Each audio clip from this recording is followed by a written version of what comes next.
জয় গুরু বামদেব, জয় মাতারা। নমস্কার বন্ধু, আজ আপনাদেরকে আমি আবার একটা টোটকা দিচ্ছি। টোটকাটা হলো গিয়ে, আপনার যদি বাস্তু দোষ আছে, আপনি জানছেন আপনার বাস্তু দোষ আছে, এমনকি আপনি হয়তো দেখছেন হট করে কেউ আপনার পেছন দিক দিয়ে পেরিয়ে গেল, অথচ আপনি দেখছেন কেউ নেই, বা হট করে কেউ আপনার বাড়িতে ঢুকে পড়েছে, আপনি দেখছেন অথচ দেখছেন কেউ নেই। ঠিক যদি এরকম দেখে থাকেন, তাহলে আপনি এক কাজ করবেন। প্রথমত একটা বাজার থেকে পয়রা কিনে নিয়ে আসবেন, আর পয়রাটিকে স্নান করিয়ে দক্ষিণাকালীর নাম নিয়ে বাড়িতে রাখবেন 7 দিন, পরপর 7 দিন করবেন এটা।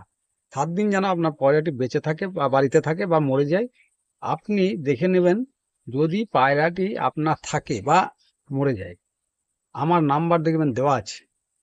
আমি অ্যাকচুয়ালি যা সাধন ব্যানার্জি বলছি, আমার নাম্বার দেখবেন দেওয়া আছে। আমার নাম্বারে আমাকে কল করে জানাবেন। প্রথমত আমি আপনাকে বলে দেবো ঠিক মতো যে আপনার বাড়িতে কি আছে বা কি কারণে ঘটছে। জয় গুরু বামদেব, জয় মাতারা। নমস্কার। আমার চ্যানেলটিকে সাবস্ক্রাইব করবেন, খুব খুব শেয়ার করবেন। যারা ফেসবুক দেখছেন, ফেসবুক পেজ ফলো করবেন।